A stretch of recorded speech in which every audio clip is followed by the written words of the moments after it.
So did he ever have any remorse? Like when he used to talk to you about snitching and cooperating, did he show any remorse? Like, did he feel bad for the people he snitched on, or did he was just like, I had to do what I had to do?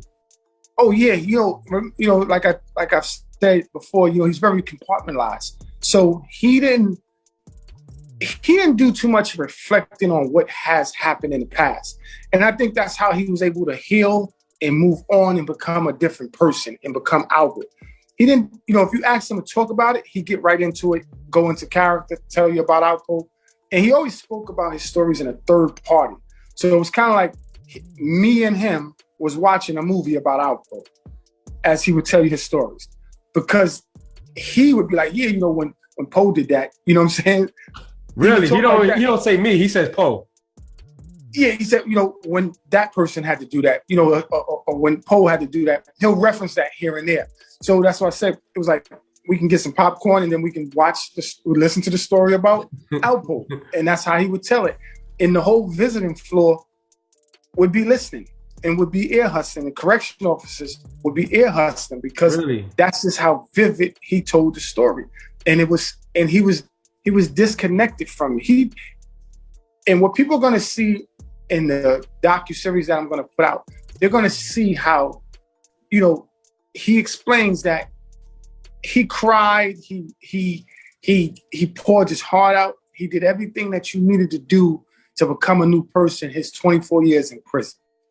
Really? And he's being honest about that stuff in that video, which people will get to see. And so you don't think I'm making this up. You can hear him say it. Like, I cried every day in my cell. This is his words about everything I did, especially to certain people.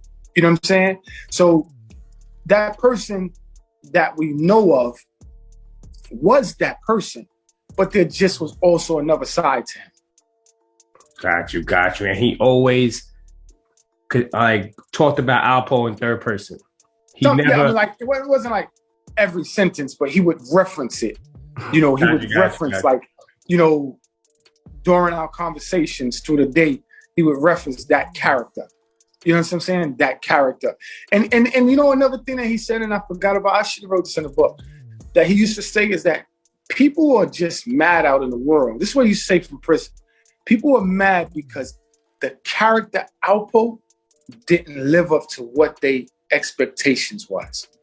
Meaning he was supposed to go out in a blaze and be a stand-up man and go do life in prison or get the death penalty. And yeah, he would have had the glory of, that was the kid Alpo that did all of that and he got executed through the death penalty. Or he's sitting somewhere in a federal penitentiary under the ground, locked away.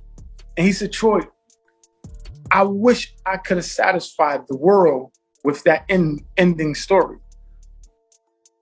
But right now, ain't nobody coming on this visit to see me. And right now, ain't nobody sending me no commissary. So what does that ending mean to me?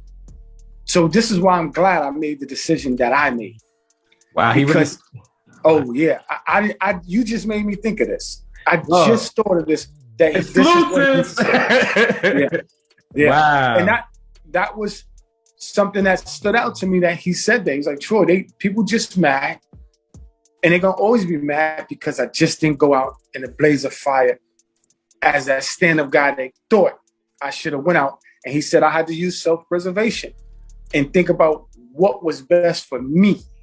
And that was always his word. I got to do what's best for me. Even though I know it's not right. I kill people for this. But I got to do what's best for me. And, I would, as anybody else, I would have to respect his decision. I'm not no judge and jury. He was selfish at that moment, and he was being honest at how he was feeling at the moment. So you gotta respect it. He was being honest at how he felt. Yeah. He never made no excuse about his decision.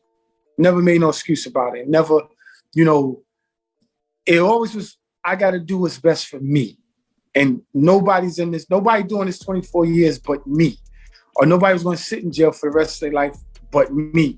And through the years, he got to see and get comfortable with that decision because, I've been to a lot of penitentiaries and I've seen a lot of people on the visits and stuff like that. And that's a true saying. Everybody got to do what's best for them. Some people they could go out with a blazing and never tell and be a stand-up guy and get life.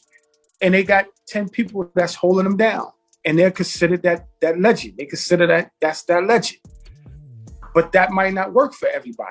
So I just learned to, like I said, compartmentalize it. And that's the decision Alpo made for Alpo. Gotcha. Is it a decision I would make? I would never know until I'm in that situation. But I just learned to respect his decision.